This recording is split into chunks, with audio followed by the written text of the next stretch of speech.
So, in all my life of playing video games, there was one game series I could never finish until now, and that video game is Silent Hill. When I was a kid, I would go over to my cousin's house, and they had everything you can think of in terms of like consoles and stuff like that. You know, I mean, they had PlayStation 1, PlayStation 2, they had a Super Nintendo. I think if I remember correct, they had a GameCube as well.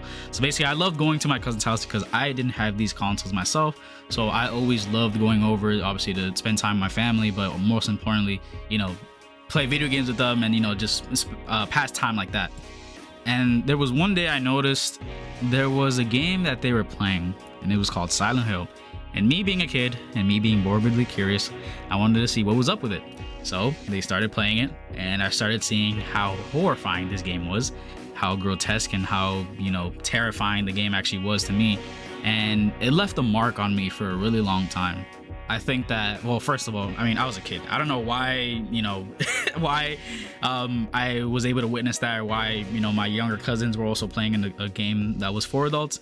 But I think it was more specifically the monsters and the atmosphere, and it was just so different to me at the time. Like I was so used to seeing, like, you know, normal video games. You know, I mean, I knew about Resident Evil, I knew about horror games in general, but this game was different. This game was not your typical horror game, and it was like, it blew my mind. You know what I'm saying? And it left a lasting impression for me, you know, up until even my teenage and adult years.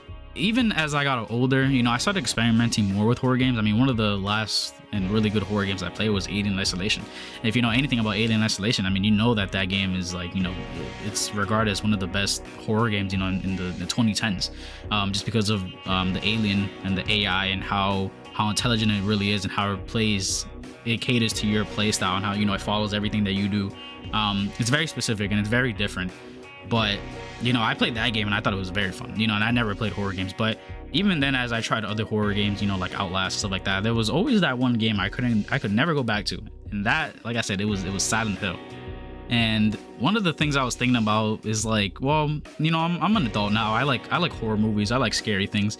And so my cousin was like, you know, the same cousin that I grew up, you know, playing video games with, stuff like that.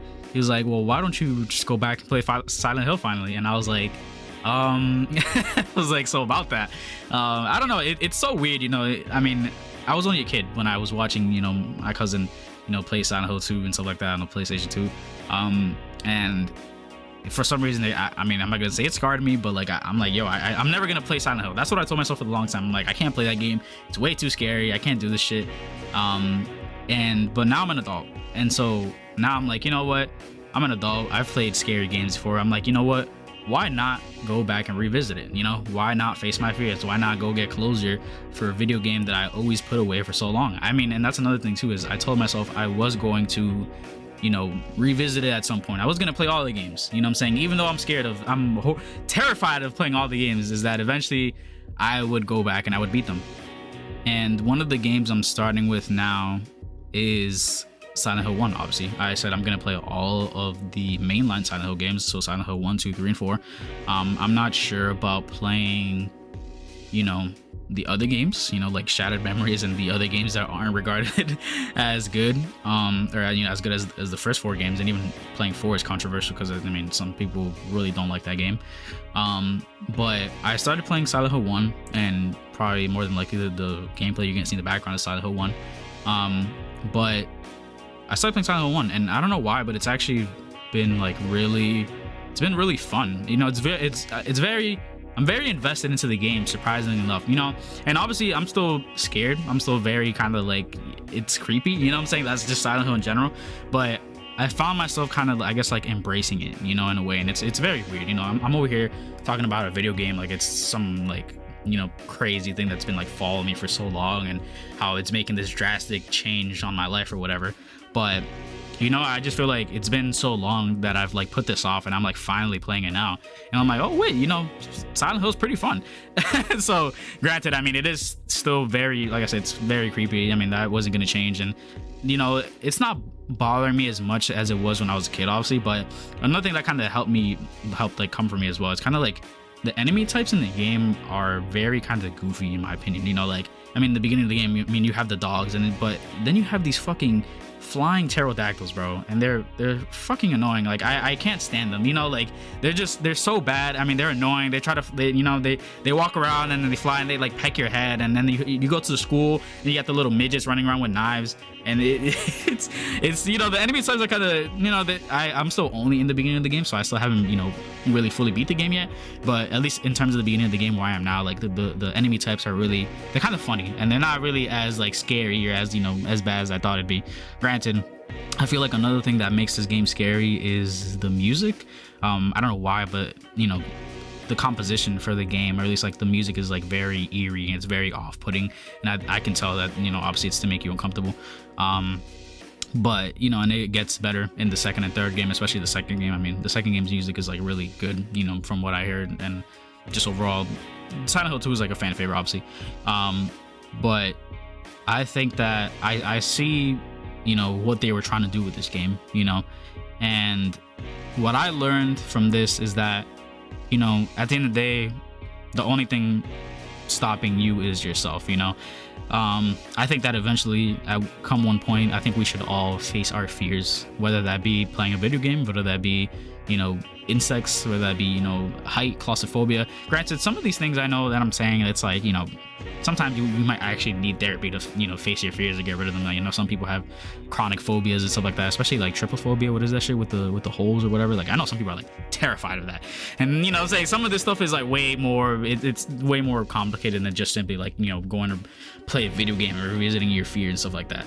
But I really do think that, you know, it's possible to move on, or it's kind of like, you know, you can face your fear and embrace it, you know. And I'm talking about a video game at the end of the day, you know what I'm saying? This has just been something that's been following me, quote unquote, my whole life. And, you know, something I've been putting off for so long. I'm like, yeah, I'll play the Silent Hill games eventually. Yeah, I'll play that. And then my friends are always like, oh, you know, you're a pussy. You know what I'm saying? Like, you're not gonna play it. Like, how do PS1 and PS2 graphics scare you? Or blah, blah, blah.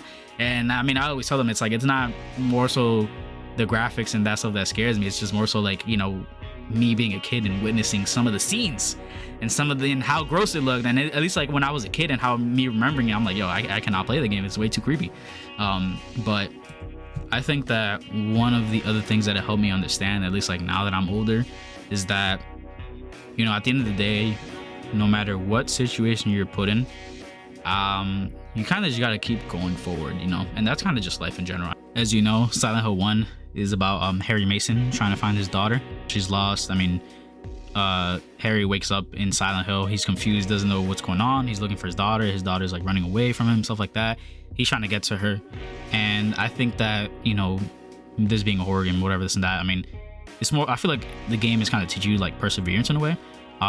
You know, you have these obstacles, you have these things you got to go through in order to get to that, you know, final thing that you're looking for, which in this case, Harry's like trying to look for his daughter. And, you know, that, you know, more than likely, I still haven't beat the game yet, you know, I'm obviously still playing it now. But that's like obviously, you know, what we're gonna try to get to. And I just think that overall the game teaches you to push through no matter what situation you're in. I know this is extreme because Silent Hill 1 is like, you know, this is a horror game at the end of the day. Like, you know, you're fighting monsters, you're in some creepy ass hallways and stuff like that. But, you know, you're gonna be, no matter what situation you're put in and like, you know, what predicament, like, you just have to keep going. And I think that's one of the games, or one of the things that the game taught me in that sense. But now that I'm playing it, like I said earlier, I mean, it's not as bad. It's not as bad as I thought. I think it's very engaging, and I feel like I'm really like into it right now. In terms of like the puzzles and the riddles. I mean, there was one puzzle I was stuck on for a hot minute. It's that piano puzzle. I don't know why. I'm really bad at riddles. But you know, the game is very like interesting, and I see it in a very different way now, at least now that I'm an adult. But I'm definitely going to play, obviously I'm going to beat the first one entirely.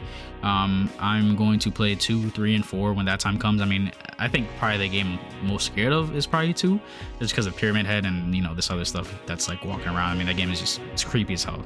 I mean, Silent Hill as a whole scared me, but it's really Silent Hill 2 that really, like, you know, scared, you know, gave me the heebie-jeebies. And also, speaking of, I know that Silent Hill 2 remake is out. I know that Team Bluebird just announced that Silent Hill 1 remake is being made, which is cool. I'll definitely be playing that. And then as well as Silent Hill F, which is that new standalone Silent Hill game set in Japan. So I'm definitely going to be more looking forward to the series as well. Not that I'm actually like playing them and stuff like that, but I'm actually really invested. And you know, I just think that overall, if you had to take something away from this video, it's that, you know, at the end of the day, if you can face your fears, you know, face them, you know, and you're gonna end up finding out that, like, you know, we're much tougher than we think. You know, I feel like a lot of stuff, and you know, it's everything is in our heads, bro. You know what I'm saying? Like, it's just, you just have to take the action to want to get better in order to get better. You know, just like, you know, to get rid of something that's been bothering you for the longest time. But you know, but yeah, that's pretty much it for the YouTube video, guys. I mean, if you guys want to know more personal stories like this, or you want me to like kind of yap about anything else that's bothering me, or like, you know, if you have a game that's like really bothering you this much, feel free to comment it in the comment section. And you know, I'm definitely, if you, like I said, if you like this type of video, let me know. I'll definitely go into more stuff like this that's kind of bothering me in this sense, or you know, stuff like this that's kind of like other games that are kind of similar, or other situations I've been in. But yeah, let me know. Please like and subscribe. Thank you, guys.